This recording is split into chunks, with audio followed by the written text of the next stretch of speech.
നമസ്കാരം കൂട്ടുകാരെ. ഇന്നത്തെ വീഡിയോയിൽ നമ്മുടെ വീട്ടിലെ കാന്താരിച്ചെടിയാണ് കാണിക്കുന്നത്. ചെറിയ വലിപ്പമാണെങ്കിലും ഈ മുളകിൻ്റെ എരിവും രുചിയും എല്ലാവർക്കും അറിയാവുന്നതാണ് അല്ലേ? നല്ല പരിചരണം നൽകിയാൽ ഈ ഒരു ചെടിയിൽ നിന്ന് തന്നെ ധാരാളം മുളകുകൾ ഉണ്ടാകും. വീട്ടുവളപ്പിൽ ഇത്തരത്തിൽ കാന്താരി മുളക് വളർത്തുന്നത് അടുക്കള ആവശ്യങ്ങൾക്ക് വളരെ ഉപകാരപ്രദവുമാണ്. പ്രകൃതിയോടൊപ്പം ഇങ്ങനെ ചെറിയ കാര്യങ്ങളിൽ സന്തോഷം കണ്ടെത്താൻ കഴിയുന്നത് തന്നെ വലിയ ഭാഗ്യവുമാണ്. ഇങ്ങനെയുള്ള വീഡിയോ നിങ്ങൾക്ക് ഇഷ്ടമായെങ്കിൽ ലൈക്ക് ചെയ്യണം കേട്ടോ. അതുപോലെ അഭിപ്രായവും കമൻറ്റിലൂടെ അറിയിക്കണേ.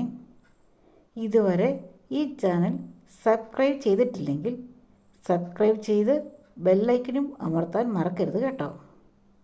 നന്ദി.